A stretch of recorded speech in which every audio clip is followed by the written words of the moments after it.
Welcome to the YouTube channel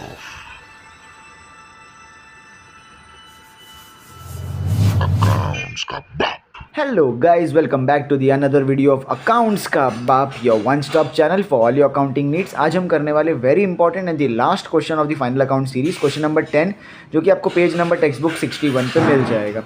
शुरू करते question को। तो क्या बोल रहा है इसके अंदर, सन्ड्री डेट। अब सबसे पहले तो देखते ट्रायल बैलेंस का डेट क्या दिया है। ट्रायल बैलेंस का डेट है 31 मार्च 2019। अब 31 मार्च अगर 2019 है तो ये जो ये वाली डेट होती है वो कहाँ कहाँ जाती है। तो मेरी trading account for the year and 31 March 2019 होगा। उसके बाद जो मेरा प्रॉफिट एंड लॉस अकाउंट होगा वो भी वहाँ पे मैं डेट लिखूंगा 2019, एंड जो बैलेंस शीट एज ऑन 31 मार्च होगा वो भी 2019 होगा। ये flow of adjustment, flow of liquidity सब बना के रखूँगा मैं। शुरू करते क्वेश्चन को लेकर प्रभु का नाम। क्या बोल रहा है, सन्ड्री डेटर्स है आपके लिए एसेट, परचेजेस आपका ट्रेडिंग के डेबिट में जाता है, furniture asset, plant and machinery asset, wages जाएगा ट्रेडिंग के डेबिट में। अंडर 5 मिनट से पूरा खत्म करना है। Salaries PNL debit, discount debit में तो ये पीएनएल डेबिट में जाएगा। अगर क्रेडिट में होगा तो पीएनएल की, देखो ये इधर क्रेडिट में तो ये पीएनएल क्रेडिट में जाएगा। Bill receivable asset carriage outward PNL debit, postage PNL के डेबिट में जाएगा। सेल्स रिटर्न क्या होगा, लेस फ्रॉम सेल्स हो जाएगा, तो मैं बाजू में सेल्स को टिक कर दूंगा। Cash in and cash out bank आपके लिए एसेट होता है। इंश्योरेंस होता है PNL debit. Opening stock trading debit. Trade expenses, ना ट्रेड एक्सपेंसेस के लिए मुझे क्या देखना होगा कि क्या जनरल एक्सपेंस या सन्ड्री एक्सपेंस कहीं पे दिए हुए, तो ऐसा कुछ भी नहीं दिया हुआ तो ट्रेड एक्सपेंस अकेला है, मैं कहाँ डाल दूंगा इसको, पीएनएल के डेबिट में डालूंगा। वेयर हाउस रेंट आपका पीएनएल डेबिट में जाता है। एडवर्टीजमेंट आपका पीएनएल डेबिट में जाएगा और बिल्डिंग आपका एसेट में जाएगा। सेल्स ट्रेडिंग क्रेडिट, रेंट आपको क्रेडिट साइड पे दिया है तो ये पीएनएल क्रेडिट में जाएगा। सन्ड्री क्रेडिटर्स आपके लिए एसेट होता है। परचेज रिटर्न आपके लिए क्या होता है, लेस फ्रॉम परचेज होगा, और इसके लिए मेरे को जाके परचेजेस को टिक मार्क करना होगा। ओके, डिस्काउंट हो गया। बिल पेएबल आपके लिए लायबिलिटी होता है। कैपिटल और करेंट साथ में दिया हुआ है तो कैपिटल जाएगा बैलेंस शीट के अंदर लायबिलिटी में, और जो करंट अकाउंट है उसके लिए पार्टनर्स करंट अकाउंट अलग से बनेगा, और ये क्रेडिट साइड पे अपन लिखेंगे as by balance brought down. ये डन हो गया। अब उसके नीचे stock on 31 March 2019 was as follows, कितना 37,000 का दिया हुआ है। तो दिस इज योर 31 मार्च वाला, मतलब क्लोजिंग स्टॉक। उसके दो इफेक्ट होते हैं, trading account credit side and balance sheet के अंदर वो कहाँ जाता है, एसेट साइड्स के अंदर। सेल्स इंक्लूड, चलो सेकंड आपको बोल रहा है sales include sale of machinery 2000। देखो सेल्स का मतलब क्या होता है कि सिर्फ गुड्स बेचना। अगर उसके अलावा कुछ भी मैंने बेचा है और वो मैंने अगर सेल्स में डाल दिया तो वो गलत हो जाएगा। देखो मैंने यहाँ पे ना मशीनरी बेचा, और मशीनरी बेचा तो उसकी एंट्री मैंने सेल्स में डाल दी, तो मेरे को सबसे पहले तो क्या करना पड़ेगा, सेल्स में से हटाना पड़ेगा। तो मैं इधर लिखूंगा लेस फ्रॉम सेल्स। अब दूसरा इफेक्ट आप बताओ क्या होना चाहिए कि भाई मशीनरी अगर मैं बेच रहा हूँ तो मशीनरी में से क्या होना चाहिए, ऐड के लेस। ऑफकोर्स लेस होना चाहिए भाई, ऐड मत कर देना। तो मैं आपको सेकंड इफेक्ट क्या करना है, लेस फ्रॉम मशीनरी। और ऐसा क्यों, अरे भाई मशीन आप खरीद नहीं रहे हो, बेच रहे हो। बेच रहे हो तो मशीन ऐसी भी जा ही रही है ना, तो मशीन में से आप क्या करोगे, लेस, क्योंकि उतनी मशीन चली गई। अगर आप खरीद रहे होते और मशीन आ रही होती तो आप मशीन के अंदर ऐड करते, समझ गए बात। तो इसके लिए मुझे सेल्स को डबल टिक मार्क करना होगा, और प्लांट एंड मशीनरी दिया है तो आपको उसी को टिक मार्क करना है, ठीक है। नेक्स्ट है depreciation on fixed assets. Fixed assets जितने भी होंगे तो चेक करो आपके कौन से फिक्स्ड एसेट है। फर्नीचर आपका फिक्स्ड एसेट होता है तो tick mark, plant and machinery पे डबल टिक मार्क। अच्छा, उसके अलावा आपका फिक्स्ड एसेट और बिल्डिंग है, तो बेसिकली तीन ही आपके फिक्स्ड एसेट है, बाकी सब आपके करंट एसेट होते हैं, ठीक है। और डेप्रिसिएशन है तो आपको क्या करना पड़ेगा, लेस फ्रॉम एसेट, एंड दूसरा पीएनएल डेबिट साइड पे लिखूंगा मैं, that's it. Now each partner is entitled to get commission at 1% of gross profit. देखो ग्रॉस प्रॉफिट जो भी अमाउंट आएगा उसका 1% आपको पार्टनर्स को कमीशन देना है। पार्टनर्स को कमीशन देना तो दो हिसाब से सोचना पड़ेगा, दो पॉइंट ऑफ व्यू से सोचना पड़ेगा। सबसे पहले फर्म के हिसाब से तो उसका एक्सपेंस हो रहा है, खर्चा हो रहा है, तो ये जाएगा पीएनएल के डेबिट साइड पे। परंतु पार्टनर के लिए तो प्रॉफिट या गेन है ना, इनकम है, तो पार्टनर्स करंट के क्रेडिट साइड पे जाएगा। Clear, okay. अब सेकंड है कि भाई इंटरेस्ट ऑन कैपिटल, तो यहाँ तक अलग एडजस्टमेंट था, उसके आगे एक अलग एडजस्टमेंट ही चल रहा है। इंटरेस्ट ऑन कैपिटल, देखो इंटरेस्ट ऑन कैपिटल दे रहे तो उसका भी इफेक्ट यही होगा, पीएनएल डेबिट और पार्टनर्स करंट क्रेडिट, तो दोनों ही अलग अलग है पर दोनों का इफेक्ट सेम होगा, ठीक है। अब नेक्स्ट है आउटस्टैंडिंग एक्सपेंसेस। आउटस्टैंडिंग दिखा तो आपको क्या करना है, ऐड टू एक्सपेंस, और अगर ये पे करना बाकी वेजेस एंड सैलरी, मतलब ये कहाँ जाएगा, लायबिलिटी में। आप किसको टिक करोगे, वेजेस को, और सैलरी को टिक मार्क कर दोगे। आगे जाता है create provision for doubtful debts. Provision for doubtful debts is nothing but new RDD, जिसके लिए मुझे सन्ड्री डेटर्स को टिक मार्क करना पड़ेगा जो कि फर्स्ट में दिया हुआ है। So the solution is ready. शुरू करते हैं सम। सबसे पहले आपको दिया हुआ है सन्ड्री डेटर्स 28,000 का। अब सन्ड्री डेटर्स आपके लिए क्या होता है, एक तरीके के करंट एसेट्स। तो करंट एसेट्स में जाऊंगा, मैं लिखूंगा sundry debtors and the amount is 28,000, जो कि अंदर की तरफ लिखूंगा मैं। नेक्स्ट है आपके परचेजेस 55,000 के। परचेजेस जाता है ट्रेडिंग अकाउंट के डेबिट में, आप क्या लिखोगे, टू परचेजेस। अब उसके ऊपर भी टिक मार्क है तो 55,000 में अंदर लिख दूंगा। नेक्स्ट है आपका फर्नीचर 38,500। तो मैं असेट में जाऊंगा, टेंजिबल असेट में लिखूंगा मैं फर्नीचर, और फर्नीचर के अंदर मैं अमाउंट लिखूंगा 38,500 अंदर के कॉलम में। नेक्स्ट है प्लांट एंड मशीनरी। तो एक लाइन छोड़ के लिखूंगा मैं प्लांट एंड मशीनरी, और प्लांट एंड मशीनरी का अमाउंट है 60,000, उस पर भी टिक मार्क है तो अंदर के कॉलम में। अब वेजेस है 800 रुपये का। तो वेजेस का 800 रुपये पे टिक मार्क है। ट्रेडिंग के डेबिट में जाऊंगा और लिखूंगा टू वेजेस, जगह छोड़ के लिखूंगा टू वेजेस, और इसका अमाउंट 800 रुपया भी अंदर के कॉलम में। नेक्स्ट है सैलरीज 3,500। तो कि P&L के डेबिट साइड पे लिखूंगा मैं टू सैलरीज 3,500। ठीक है। नेक्स्ट है डिस्काउंट डेबिट साइड पे, तो इधर थोड़ी जगह छोड़ के लिखूंगा टू डिस्काउंट, और डिस्काउंट का अमाउंट भी है 800, तो इसको सीधा मैं बाहर लिख सकता हूँ। नेक्स्ट है bill receivable 14,400।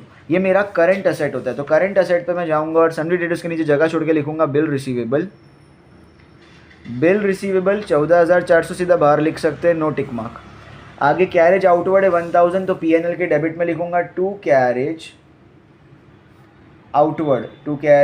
Outward and amount है 1,000, जो कि मैं बाहर लिख सकता हूँ। नेक्स्ट है मेरा पोस्टेज 500, तो कि इसी के नीचे आएगा टू पोस्टेज 500, बाहर के कॉलम में लिख सकता हूँ।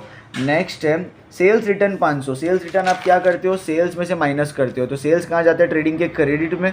आप लिखोगे पहले बाय सेल्स, उसका अमाउंट जब आएगा तब लिख देंगे, और उसमें से नीचे लिखेंगे लेस सेल्स रिटर्न, या रिटर्न कितना है 500 रुपये का। तो यहाँ पे आप अंदर के कॉलम में लिखोगे, क्योंकि प्लस माइनस करना अभी बाकी है।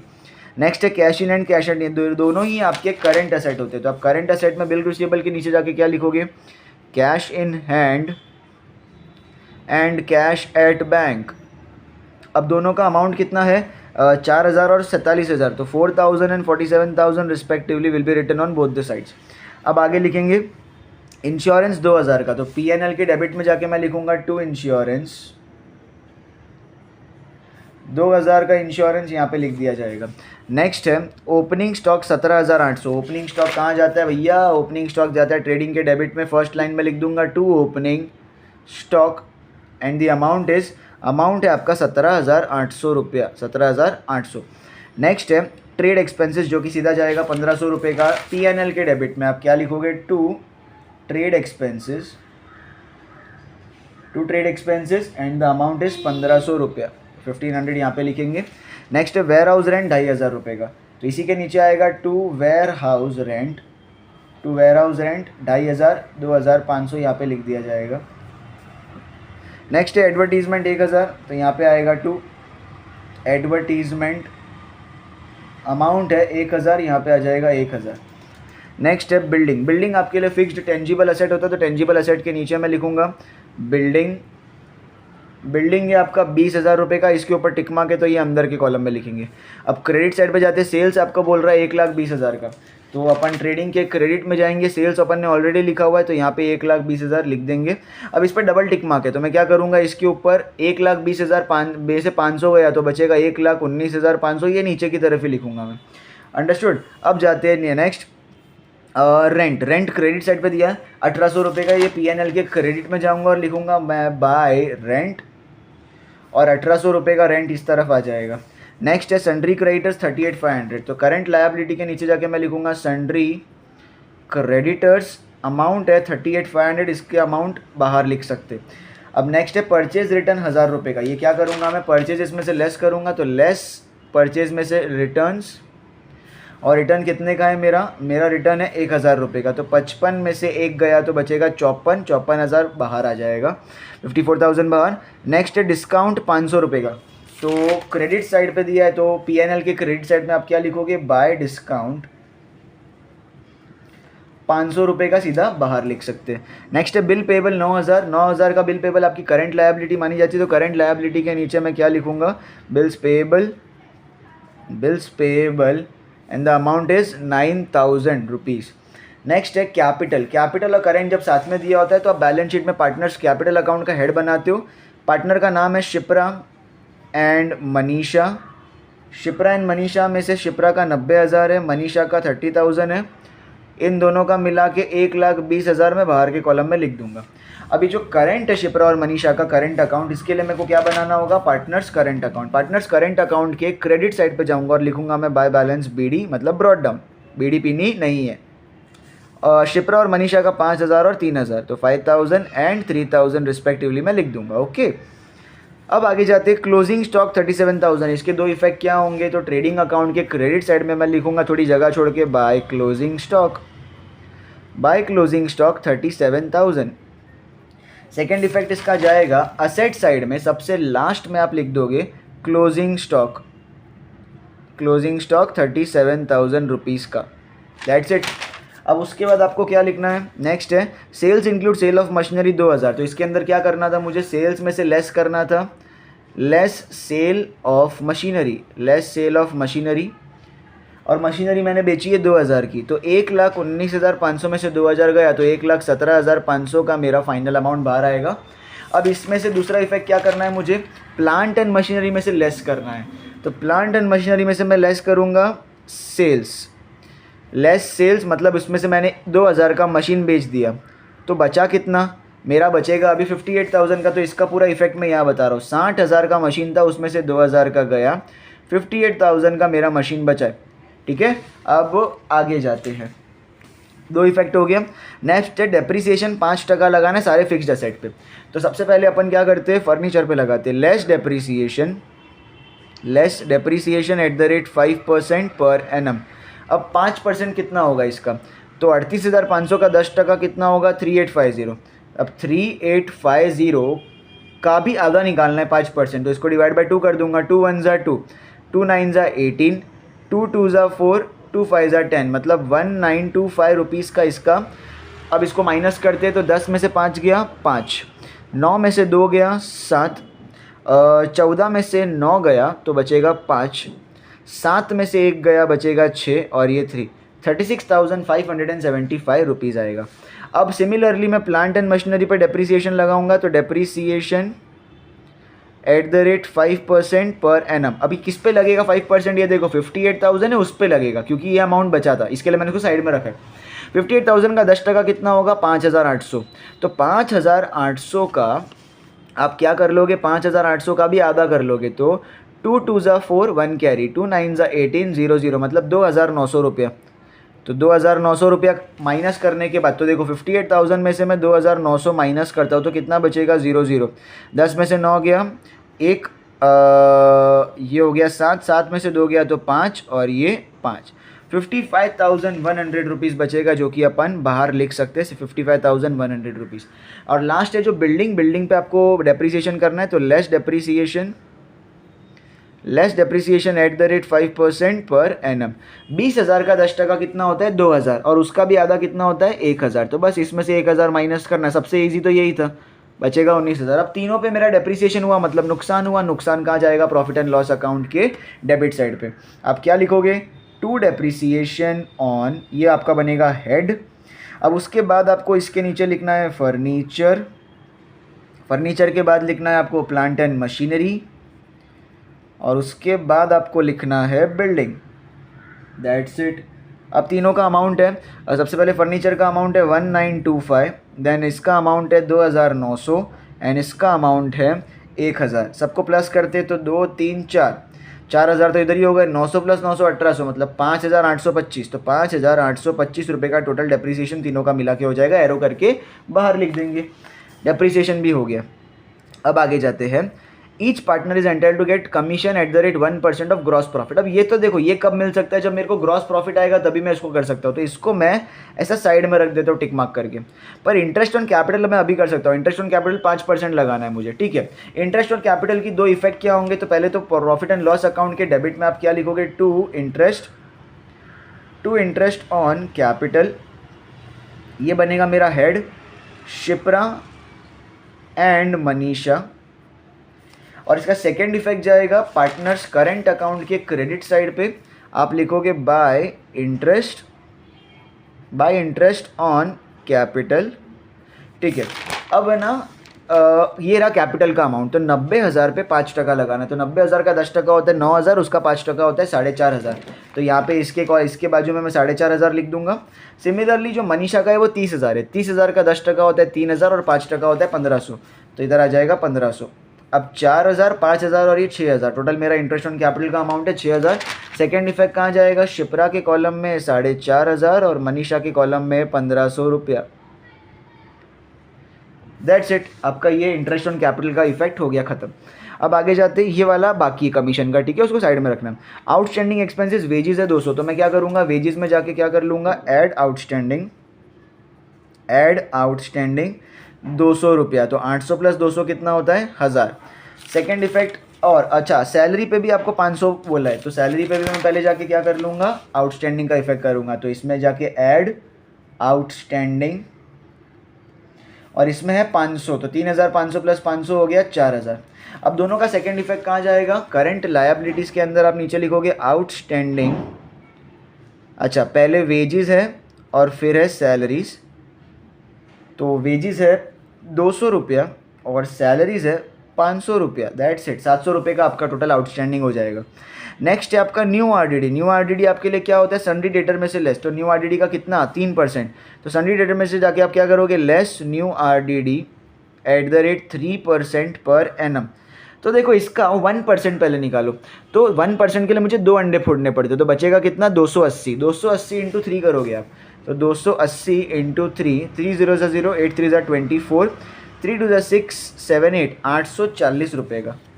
तो यहाँ पे से 840 आप माइनस करोगे तो 27,160 रुपया बचेगा। 800, 900, 1000 और 27। अब सेकेंड इफेक्ट न्यू आरडीडी का कहाँ जाएगा, प्रॉफिट एंड लॉस अकाउंट में डेबिट में आप क्या लिखोगे, to new RDD and amount है 840। दैट्स इट, खत्म। तो सारे के सारे सब चीज़ खत्म हो गई है, बस एक कमीशन का बाकी है। तो जैसे ही मेरे को क्या मिलेगा, ग्रॉस प्रॉफिट मिलेगा, मुझे कमीशन निकालना पड़ेगा। तो उसके लिए मुझे फटाफट ग्रॉस प्रॉफिट निकालना पड़ेगा। तो चलो शुरू करते हैं ग्रॉस प्रॉफिट निकालना। तो एक पीस ऑफ पेपर जो कि जिसके अंदर मैं ब्लैंक पीस ऑफ पेपर के अंदर कैलकुलेशन करूँगा। आपको भी ऐसा एक ब्लैंक पीस ऑफ पेपर लेना, उसी के अंदर कैलकुलेशन करना है। तो 17, तो 10 + 30 विल बी 40, 7 + 7 14 होता है, 40 + 14 इज़ 54, 54,500। तो 1,54,500 है यहाँ का अमाउंट का टोटल। अब इधर जाते 10 + 50 विल बी 60, 60 + 11 71, 71 + 1 72,800। तो यहाँ का है 72,800। ज़रा दोनों को माइनस करते हैं तो कितना आता है, 15 में से 8 गया तो 7, 3 में से 2 गया 1, 5 में से तो नहीं जा सकता, 15 में से 7 गया तो 8, 81,700। तो एक चेक करो, यहाँ पर टेक्स्ट बुक के अंदर आपको सिंपल एक नीचे जीपी का मतलब है ग्रॉस प्रॉफिट का अमाउंट दिया 81,700। तो अपना भी तो वही आ रहा है 81,700, दैट इज अपना सम अभी तक राइट है। तो हैवी अमाउंट है 154,500 का। So 1,54,500 heavy amount will be written on both sides. 154,500 heavy amount both sides. Minus करने के बाद क्रेडिट साइड हैवी है तो क्या होगा, 81,700 का ग्रॉस प्रॉफिट। तो ये है मेरा to gross profit carried down. और इसके नीचे मैं क्या लिखूंगा, transferred to profit and loss account. That's it. Gross profit आप कहाँ ट्रांसफ़र करोगे, प्रॉफिट एंड लॉस अकाउंट में। पहली लाइन पे आप क्या लिखोगे, by gross profit brought down 81,700 rupees का। अब टोटल करते 81 + 1 82, 700 + 800 1,500 प्लस 500 2,000, तो 82 + 2,000 84,000। तो इधर का आपका टोटल अमाउंट आ गया 84,000। यहाँ पे देखते हैं 4,000 5,000 5,000 800 + 500 1,300 6,300 6,300 8,300 8,300 9,300 9,800 9,800 11,800 11,800 12,300 12,300 + 1,000 13,300 13,300 को साइड में रखते हैं। उसके बाद 5 + 8 होता है 11, 11,000 800 + 800 होता है 1,600, तो 11,000 तो 12,600 12,665 12,665 65, यस। हाँ, कभी कभी कन्फ्यूजन हो जाता है। 9 इधर 5 इधर 2, 25 965 25 25 965 को मैं माइनस करूँगा इन दोनों में से, 9 9 10, 10 में से 5 गया 5, 9 में से 6 गया 3, 9 में से 9 गया 0, 12 में से 5 गया तो 7 और 7 में से 2 गया तो 5, 57035। कुछ शायद गड़बड़ लग रही है मुझे, एक बार फिर से मैं टोटल करना चाहूँगा। तो 4000 प्लस 1000 5000, 5800, 5800, 900, 1000, 6000।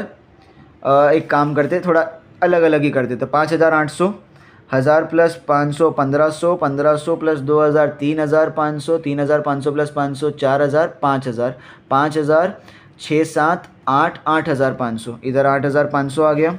अच्छा फिर है ये 5825, 5825, देन ये 6840, तो 6840। ओके कुछ भी मिस नहीं हुआ, एक बार फिर से टोटल कर देते। तो इधर 5 है, इधर 6 है, इधर 8 8 8 24, 24 प्लस 5 29, तो 29, 8 10 15 20, 20 और 6 26, तो 26। यस मेरे को लग ही रहा था कुछ तो गड़बड़ है, तो यहाँ पे 25965 नहीं आएगा, 26965 आएगा। तो 84,000 में से 26965 आ रहा है मेरा अमाउंट। 10 तो 5 बचा, 9 में से 6 गया 3, 9 में से 9 गया 0, 12 में से 6 गया, 12 में से 6 गया तो आपका बचेगा 6, 7 में से 2 गया बचेगा 5। सो गाइस यहाँ का टोटल है करीब हमारा 13,300, सॉरी ये अपन ने प्लस किया था तो ये हमारा करेक्ट अमाउंट आ रहा है 25,965। यस सो अपन का इस तरफ का टोटल है 84,000, एंड 84,000 में से मैंने 25,000 अगर 965 माइनस किया तो कितना आएगा, तो ये होगा 3। अब है ना मैं तुम बोलोगे सर यहाँ पे तुमने पहले से किया हुआ है तो यहाँ पे क्यों कर रहे हो, तो यहाँ पे एक गड़बड़ कर दी थी मैंने, यहाँ पे गलती से 2 ले लिया था जबकि 3 लेना चाहिए था।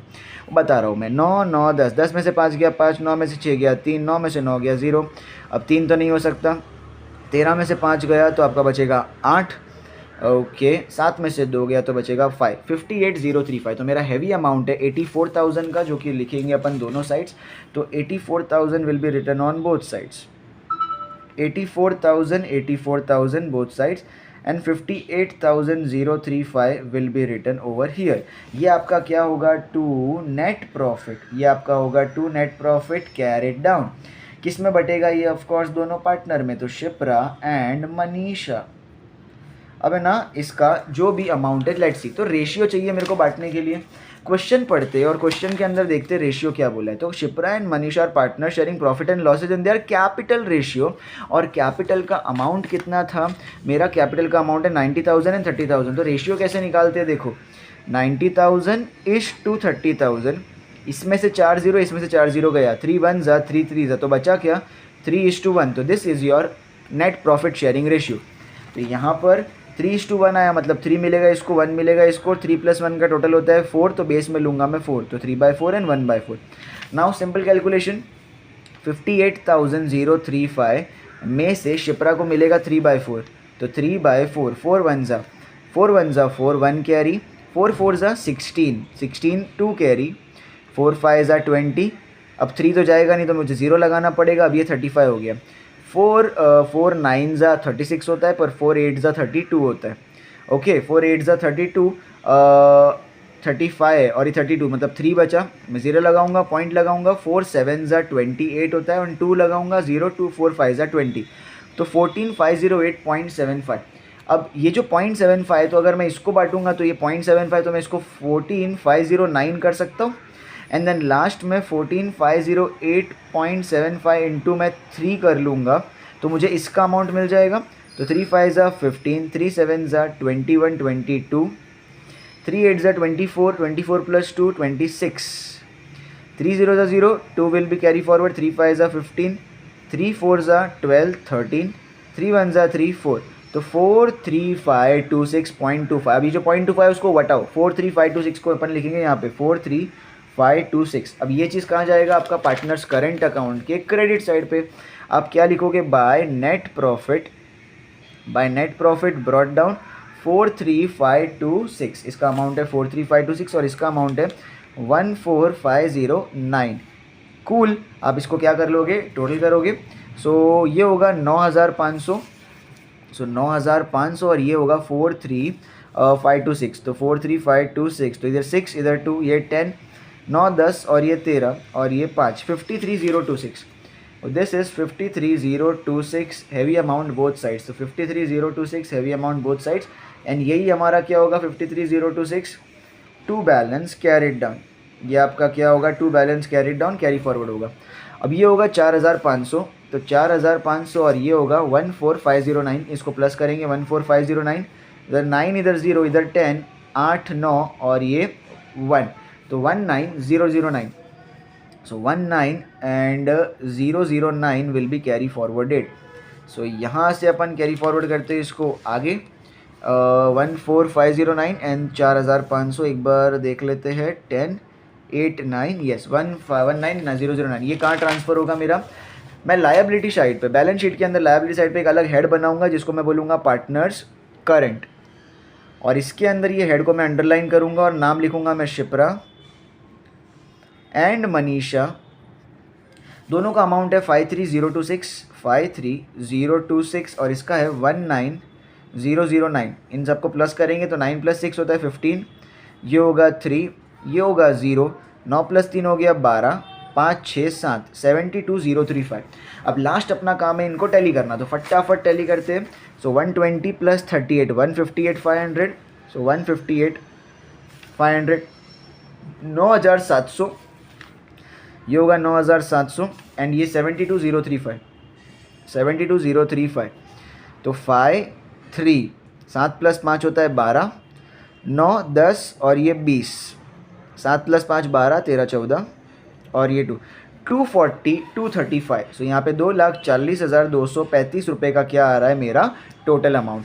यहाँ का करते और देखते क्या आ रहा है, तो 36,575 50 60 60, 9 + 5 होता है 14, 74,100, तो यहाँ होगा 74,100, 27,160, देन 14 + 4 होता है 18, 18,400, सो 18,400, देन 47 और ये 37, तो ये 47,000 एंड 37,000, तो ये होगा 5, देन 7 + 6 होगा 7 + 6 होगा 13, यस 7 + 6 13, एक कैरी 5 6 7 8 + 4 12, 2 1 कैरी 6 + 4 10 11 11 + 7 18 18 + 8 26 26 + 14 26 + 14 आपका 20 30 40, 0 4 कैरी 4 + 3 7 7 + 7 14 15 16 17 17 + 3 20 एंड 24, तो 2,40,235 2,40,235 से आपका ये सम हो गया, 2,40,235 से ये सम हो गया आपका टैली।